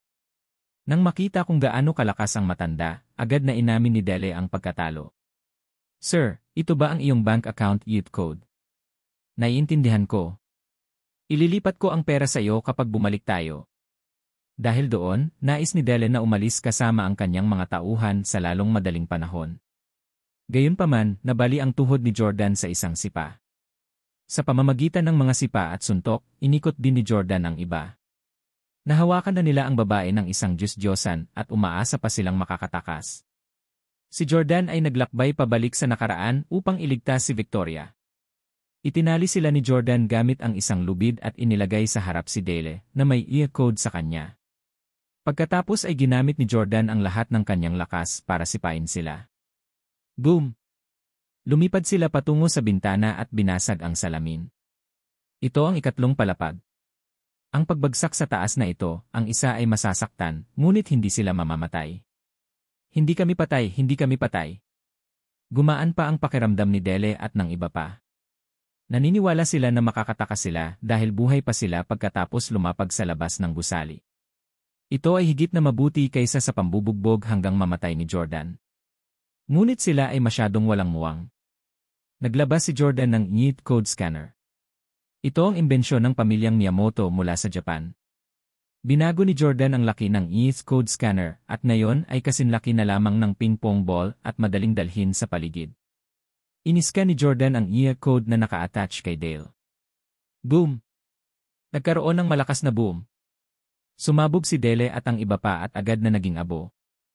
Ito lang ang kinahinatnan ng mga taong nanakit sa babae ng isang Diyos. Anong tunog yan? Walang ideya si Salvatore kung ano ang nangyari. Pinunasan niya ang nasugatan niyang mga mata at pinilit itong idilat, naglakad patungo sa sirang bintana. Laking gulat ni Salvatore nang makita ang itim na abo na lumulutang sa hangin. Nang lingunin niya ang silid at nakitang wala na si Dele at ang iba pang traidor. Naalala niya ang boses kanina. Napaluhod si Salvatore sa gulat. Sir, please spare my life. Talagang hindi ko intensyon na saktan si Dele at ang mga taksil na iyon kay Miss Clark. Wala akong masamang intensyon sa inyo ni Miss Clark. Yumuko si Jordan at kinuha ang kanyang sunglasses. Ibinalik niya ang mga ito at sinabi kay Salvatore. Salvatore, pwede kitang pakawalan pero tandaan mo, kailangan mong magpanggap na wala kang alam sa nangyari kanina. At saka, wala kami ni Victoria ngayon. Hindi mo kami nakita, naiintindihan mo? Si Salvatore ay mula sa criminal underworld, kaya natural na naiintindihan niya ang mga prinsipyong ito. Bukod dito, madalas niyang sabihin ang mga ganoong salita sa iba. Mabilis na sinabi ni Salvatore, naiintindihan ko, naiintindihan ko. Hindi ko pa kayo nakita ni Miss Clark. Sa susunod na pagkikita kita, tiyak na ituturing ko ito bilang una nating pagkikita. Patuloy na paalala ni Jordan sa kanya. Hindi mo rin ito maaaring banggitin kay Pablo o sa iyong magiging benefactor. Kung hindi, magdaranas ka ng parehong kahihinatnan tulad ni Dele at ng iba pa. Agad na saad ni Salvatore. Hindi ko sasabihin kahit kanino. Isinusumpa ko na kung sasabihin ko sa iba ang nangyari ngayon, mamamatay ako sa isang kakilakilabot na kamatayan. Alam ni Jordan na matalinong tao si Salvatore. Walang ibang sinasabi, binuhat niya ang walang malay na si Victoria pababa ng hagdan at umalis. Hindi nagtagal ay bumaba na rin si Salvatore at nakarating sa lugar kung saan naging abo si Dele at ang iba pa. Bulalas niya. Anong klaseng granada ito? Napakalinis nitong sumabog. Siguradong galing sa militar ang matandang ito. Makalipas ang isang oras, hinatid na ni Jordan si Victoria pauwi. Hinubad niya ang sapatos niya at inihiga siya sa kama. Pagkatapos ay inilipat niya ang isang bangkito at umupo sa tabi ng kanyang kama. Daddy. Daddy. Unti-unting nagising si Victoria na matagal nang walang malay. Nang magkamalay siya, ang unang tinawag niya ay ang kanyang ama. Bigla siyang napaupo. Nang makita niya si Jordan, tuwang-tuwa siyang yumakap sa kanya at umiyak. Daddy.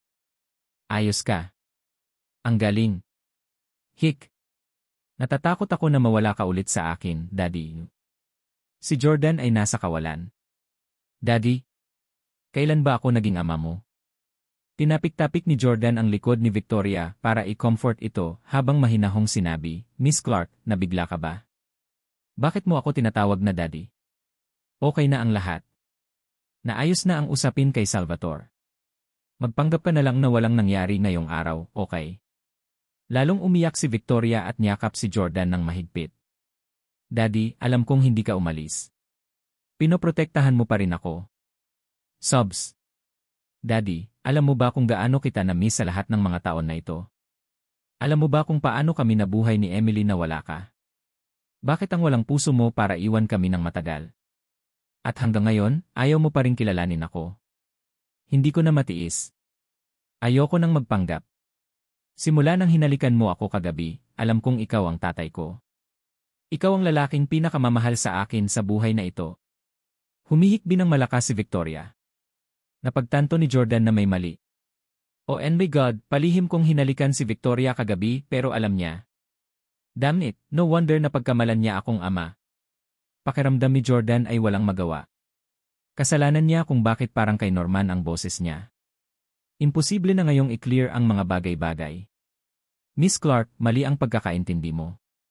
Hindi mo talaga ako tatay. I'm just a hooligan. Naakit ako sa kagandahan mo. Kaya naman sinamantala kita kagabi habang natutulog ka. Mabilis na paliwanag ni Jordan.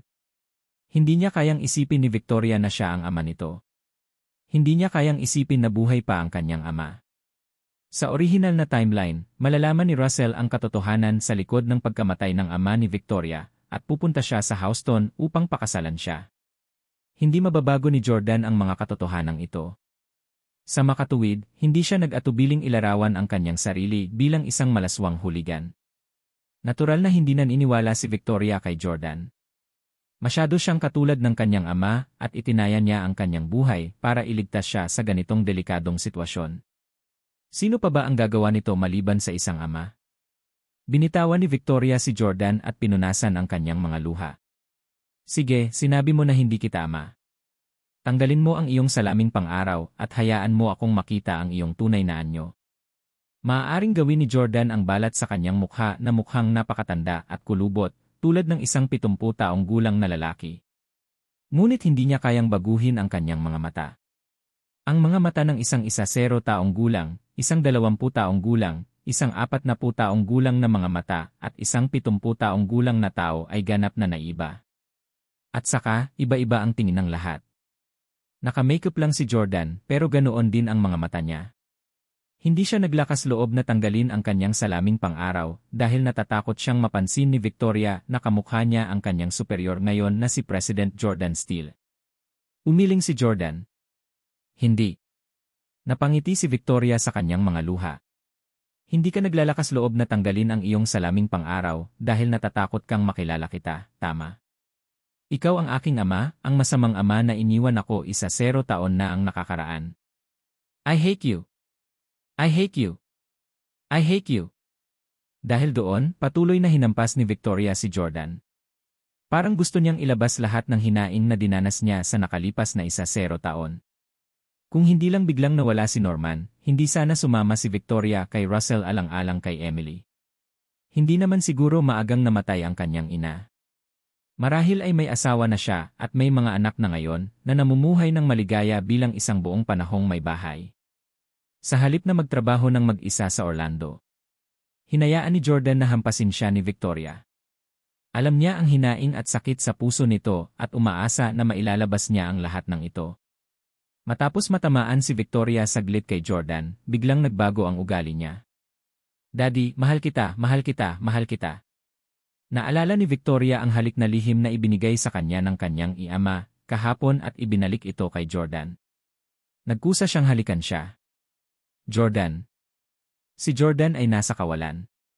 Hindi na niya mabilang na beses na hinalikan si Victoria, ngunit ito ang unang beses na hinalikan siya nito ng ganito. Daddy, wag kang aalis ngayon, gusto ko yakapin mo ako para matulog gaya nung bata pa ako, okay? Humiga si Victoria sa mga braso ni Jordan at tumingala sa kanya. Tumango si Jordan. Okay. Kaya hinawakan ni Jordan si Victoria at natulog buong gabi. Kinaumagahan, sinamantala ni Jordan natulog pa si Victoria at maagang umalis. Bumalik siya sa kanyang inuupahang apartment sa New City Residential Estate. Welcome home, Daddy Jordan.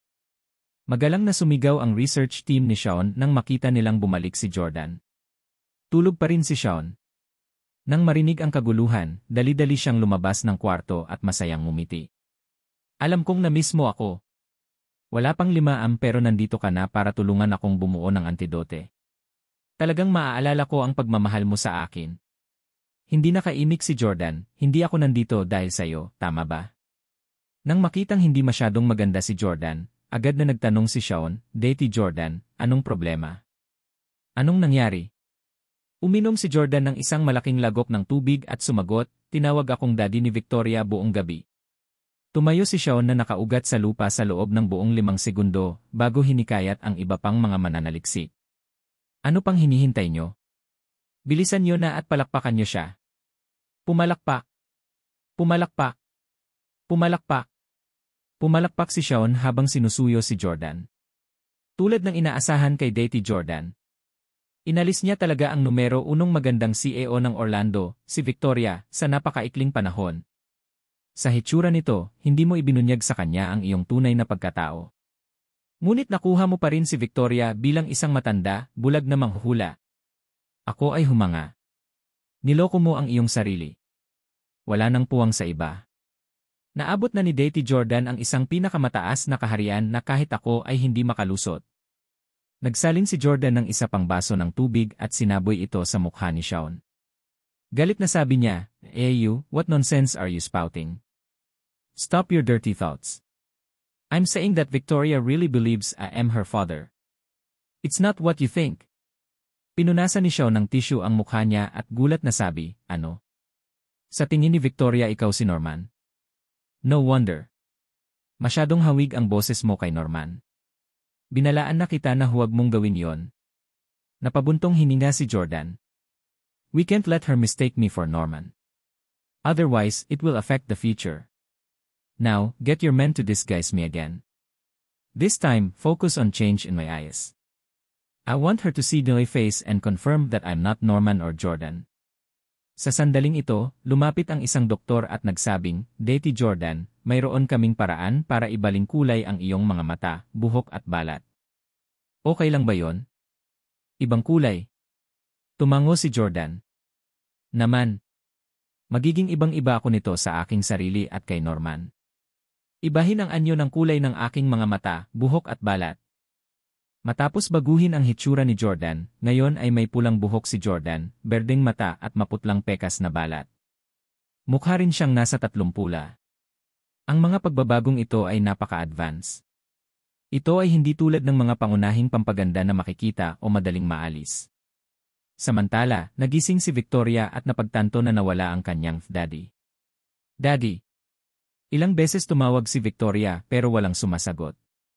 Bakit umalis si daddy nang walang sinasabi? Matagal na umiyak si Victoria kagabi at medyo namamaga ang mata. Gayunpaman, napakasaya niya. Ang makahiga sa mga bisig ng kanyang ama at umiyak upang maprotektahan ng kanyang ama sa isang gabi, ito ay talagang napakaligaya. Lalo na't nawala ng ama si Victoria sa loob ng 10 taon. Sa wakas ay naramdaman niya ang pagmamahal ng isang ama kagabi at nais niyang sabihin sa kanyang kapatid ang mabuting balita sa lalong madaling panahon. Nag-video call si Victoria kay Emily. Hey sis, bakit mo ako pinatawag ng maaga? Sa video, pinunasan ng inosente at cute na si Emily ang kanyang mga mata. Nakahiga pa rin siya sa ilalim ng kumot. Masayang sinabi ni Victoria, Emily, hayaan mong sabihin ko sa iyo ang isang magandang balita. Hindi patay ang ating ama. Kahapon, nakatulog ako sa kanyang mga bisig. Hindi man lang excited si Emily. Anong pinagsasabi mo? Kahit hindi patay ang tatay natin, hindi ka niya yakapin para matulog, di ba? Niyakap ka na lang ba ng isa sa mga manliligaw mo? Medyo nagalit si Victoria. Huwag kang maglabas ng kalokohan. Hindi ako basta-basta na babae. Hindi ako nagsisinungaling sa'yo. Boses ito ng ating ama. At alam niya kung ano ang hitsura mo. Lumingon si Emily na halos nakapikit ang mga mata. Nasaan si Daddy? Tingnan ko. Sinabi ni Victoria na wala siya ng maaga sa umaga. Napangiti si Emily. Sis, napanaginipan mo siguro si Daddy. Say, ang sarap. Para mapanaginipan mo si Daddy na yakapin ka paminsan-minsan. Wala man lang akong alaala sa kanya para magkaroon ng ganoong panaginip. Sige, hindi na kita kakausapin. Matutulog na ako. Kailangan kong lumipad sa hapon. Ibinaba ni Emily ang tawag. Hoy! Emily! Nadismaya si Victoria. Napagpasyahan niya na kapag dumating muli ang kanyang ama, tiyak na i-video call niya si Emily at ipaalam sa kanya na hindi patay ang kanilang ama. Tinawag niya ang kanyang ama, ngunit hindi ito sumasagot. Nagpadala ng mensahe si Victoria, Tay, magtatrabaho ako. Tandaan na pumunta sa aking lugar ngayong gabi. Ipagluluto kita. Pagkatapos noon, pumunta na si Victoria sa opisina. Ngayon ang araw na nagpasya si Jordan na makipagtulungan sa mga Camden para bumuo ng Hailey Residences. At madaling araw, pupunta si Salvatore sa bahay ni Old Mrs. Camden at inaakusahan si Jordan na ninakaw ang relo ng Camden at ibinenta ito sa kanya. Matapos bugbugin ni Jordan, pupunta si Salvatore sa Thailand para hanapin si Pablo. Sa gabi, pumunta si Jordan sa bahay ni Victoria na nakadamit bilang isang 70 taong gulang na lalaki. Sa ilalim ng kasuotan ng 70 taong gulang na lalaking ito ay isa pang layer ng disgise. Iyon ay isang lalaking berde ang mata at pulang buhok na nasa edad 30. Knock knock. Kumatok si Jordan sa pinto. Nandito siya. Nakauwi na si Victoria. Espesyal na bumili siya ng maraming gulay at karne sa supermarket at maagang bumalik para ipagluto ang kanyang ama. Pagbukas ng pinto, napangiti si Victoria nang makitang muli si Jordan na nakasuot ng panghuhula. Daddy, ang kulit mo. Umagang-umaga, lumabas ka at nanatili sa labas buong araw. I wonder what you're doing outside all day. May fortune-telling stall ka ba talaga? Akala ko fake identity lang ang ginawa mo para mapalapit sa akin. Either the way, I didn't have the chance to ask you kung paano mo ako ibinalik kahapon mula sa Salvatore's place. Hindi na kita nakakausap, kumukulo na ang kaldero ko. Naka-apron si Victoria at nagluluto. Habang nagsasalita siya ay tumakbo siya patungo sa kusina. Nang makitang abala si Victoria, hindi rin nagmamadaling magsalita si Jordan. Isa pa, gustong matikman ni Jordan ang luto ni Victoria. Maya-maya pa ay naghanda na si Victoria ng mesa na puno ng mga pagkain. Dinala pa niya kay Jordan ang kanyang mga kubyertos.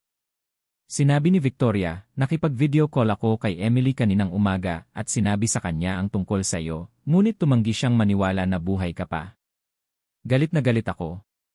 Gusto ko siyang i-video call mamaya at hayaan siyang makita ka ng sarili niyang mga mata.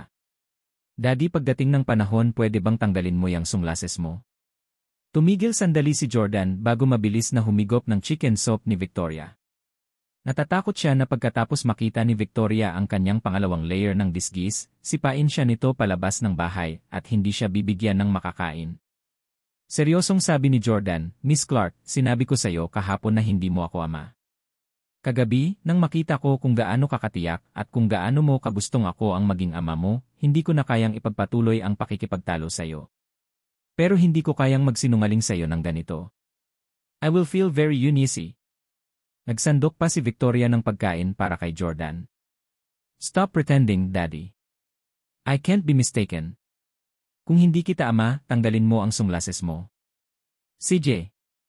Sa pagkakataong ito, lubusan nang naghanda si Jordan at hindi nag-atubili. Hinubad ni Jordan ang kanyang salaming pang-araw, inihayag ang kanyang mga bagong mata. Thud! Nahulog ang tinidor ni Victoria sa lupa. Sa pagtingin sa disgist na mga mata ni Jordan, sigurado si Victoria na hindi maaaring maging ama niya ang lalaking nasa harapan niya. Walang berdeng mata ang kanyang ama. Galit na galit si Victoria. Tumayo siya at sumigaw, sino ka? Gusto kong makita ang tunay mong pagkatao. Hindi ka kasing edad ng sinasabi mo. Hinubad ni Jordan ang peking puting buhok na peluka sa kanyang ulo, na inihayag ang pulang buhok. Pagkatapos ay hinugasan niya ang mga wrinkles at age spots sa kanyang mukha. Sa huli, ang nakadisplay ay isang gwapong lalaki sa edad na 30 na iba ang hitsura kay Jordan. Sinabi ni Jordan, ang pangalan ko ay William. Ang aking mga magulang ay mula sa Ireland. Smack! Bago pa matapos magsalita si Jordan ay galit na sinampal siya ni Victoria. Nangilid ang luha sa gilid ng mga mata ni Victoria. Bakit? Bakit mo sinasadyang lumapit sa akin? Bakit mo sinabi sa akin ang mga katagang iyon noong tulog ako? Bakit parang katulad ng boses mo ang boses ng tatay ko? Paliwanag ni Jordan. Actually, noon pa kita crush, kaya sinasadya kitang lapitan at halikan kapag tulog ka. Sorry. Hikbi-hikbi. Napayuko si Victoria sa lupa at umiyak. Actually, hindi naman talaga siya nagalit kay William. Nalungkot lang siya sa katotohanang maaaring patay na talaga ang kanyang ama. Tama si Emily. Nanaginip ako. Patay na talaga si Daddy. Hindi ko na makikita si Daddy.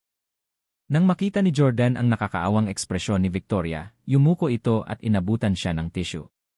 Tumigil sandali si Victoria bago kumuha ng tissue at nagmamadaling pinunasan ang mukha. Isa siyang matigas ang ulo na babae. Bilang nangungunang ehekutibo ng isang nakalistang kumpanya, palagi siyang nagbibigay ng impresyon na may kakayahan, malayo at mature. Hindi pa siya nagpakita ng ganito kahina. Matapos malaman na hindi niya ama ang kaharap niya, hindi na umiyak si Victoria na parang agrabyado na anak.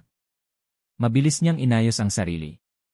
Tumingin si Victoria kay Jordan at sinabing, I'm sorry for hit you just now. Ngumiti si Jordan. Bakit niya ito pakialam?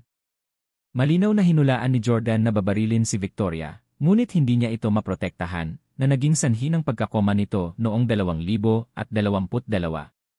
Ang buong pangyayari ay nagdulot kay Jordan ng labis na pagka-guilty tungkol dito. Kaya tuwang-tuwa talaga siya na sinampal siya ng isang Victoria na buhay at sumipa. Sabi ni Victoria, hindi kita dapat sinaktan. Kung hindi dahil sa iyo kahapon, baka napahamak na ako ng mga kampo ni Salvatore. Baka patay na ako ngayon. Iniligtas mo ako.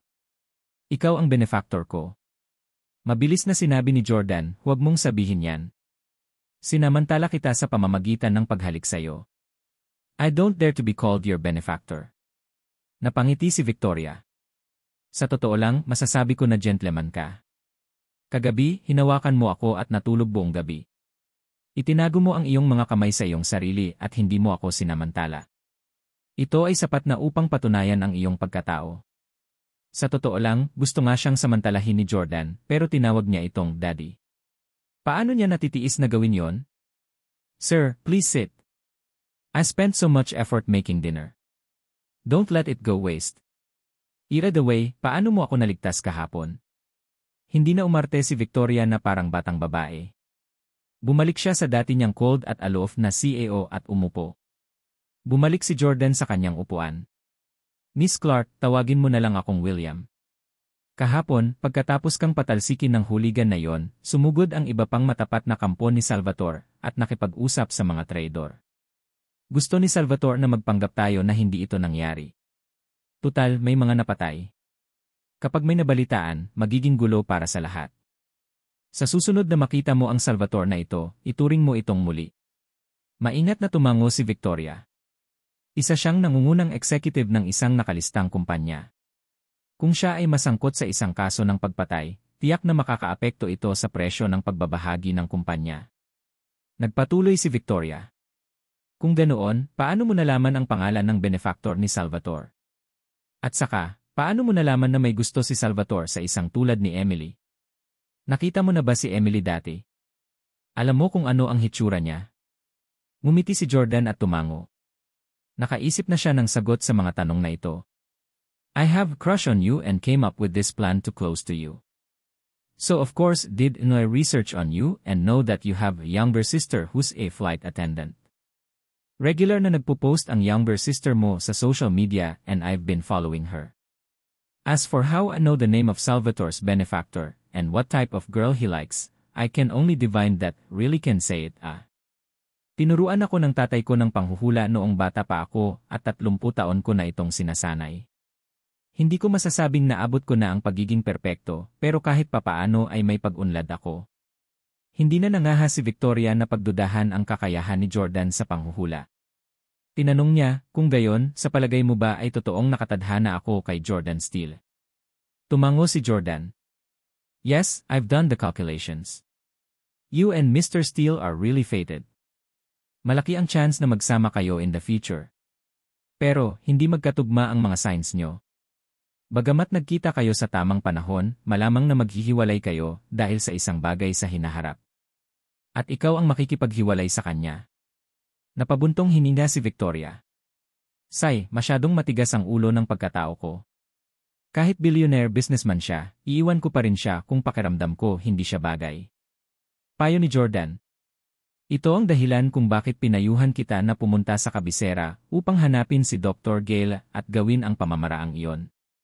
Ngumiti si Victoria at nagsali ng isang baso ng alak kay Jordan. Wag na muna natin itong pag-usapan. Hindi pa lumalabas si Jordan Steele sa anino ng dating asawa. Sa tingin ko matatagalan pa bago ako magkaroon ng pagkakataon. William, mag-toast tayo. It's a pleasure to meet you. Cheers! Tulad nito, opisyal na naging kaibigan ni Jordan si Victoria bilang si William. Matapos maranasan ang malapit kamatayang insidente sa lugar ni Salvatore kagabi, lalo pang nagtiwala si Victoria kay Jordan. Makalipas ang 2 oras, nagkusa si Jordan na bumangon at magpaalam. I've enjoyed your hospitality for the past 2 nights. I should make a move now. Goodbye, Miss Clark. Sa pagtingin kay Jordan, isang kaakit-akit na lalaki sa kanyang 30 na may dugong Irish, ang medyo tipsy na si Victoria ay medyo nag-atubili na makipaghiwalay sa kanya. Kung tutuusin, ang lalaking ito ang nagbigay sa kanya ng labis na kaaliwan nitong nakaraang 2 gabi. Gayunpaman, ngayong alam niyang hindi niya ito ama, wala nang dahilan si Victoria para itago siya. Pinapunta ni Victoria si Jordan sa pintuan. Nang bubuksan na niya ito, sinabi niya, salamat kagabi. Elan? Medyo nataranta si Jordan. Hindi ba dapat siya ay magalit matapos siyang hawakan ng isang kakaibang lalaki sa buong magdamag? Paliwanag ni Victoria. Salamat sa hindi paglantad ng iyong pagkatao kagabi. Hinayaan mo akong umiyak at humiga sa iyong mga bisig sa buong gabi. Naisip ko na nakatulog ako sa mga bisig ni Daddy. Kagabi ang pinakamagandang tulog ko sa loob ng 10 taon. Ngumiti si Jordan. Ito ay aking karangalan. Nagpatuloy si Victoria. Gayunpaman, William, alam mo na mayroon akong magandang reputasyon sa Orlando.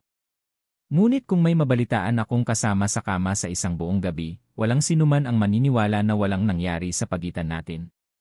Sa oras na yon, ang aking imahe ay malamang na gay. Alam ni Jordan na labis na nagmamalasakit si Victoria sa kanyang imahe. Mabilis niyang sinabi, huwag kang mag-alala, hindi ko sasabihin kahit kanino ang nangyari kagabi. Sana ay tuluyan ng makalimutan ni Miss Clark ang nangyari kahapon. At saka, huwag mo akong banggitin kahit kanino, pati na si Mr. Steele.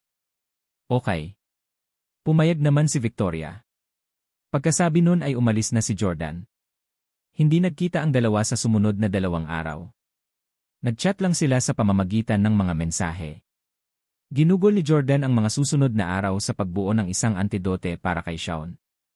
Napakabilis ng kanyang pag-unlad. Sa wakas, sa 3 araw, nabuo ang isang antidote na maaaring pansamantalang in-neutralize ang lason sa katawan ni Shawn. Ang panlunas na ito ay katulad ng ibinigay ni Rong Huangde kay Shawn minsan sa 1 linggo.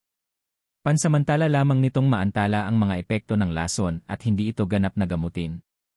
Gayunpaman, sa kakayahan ni Jordan, ilang sandali na lamang bago niya tuluyang maalis ang lason kay Shawn. Napakasaya ni Shawn noong araw na yon. Nag-produce siya ng 2 concert ticket at ibinigay kay Jordan. Jordan, bilang pasasalamat sa pagbuo ng antidote na ito para sa akin, sapat na para makalabas ako mula sa kontrol ni Rong Huangde, espesyal akong bumili ng 2 tiket sa konsyerto. Pumunta tayo sa isang konsyerto ngayong gabi para makapagpahinga. Tumingin sa ibaba si Jordan at nakitang concert iyon ng superstar na iyon,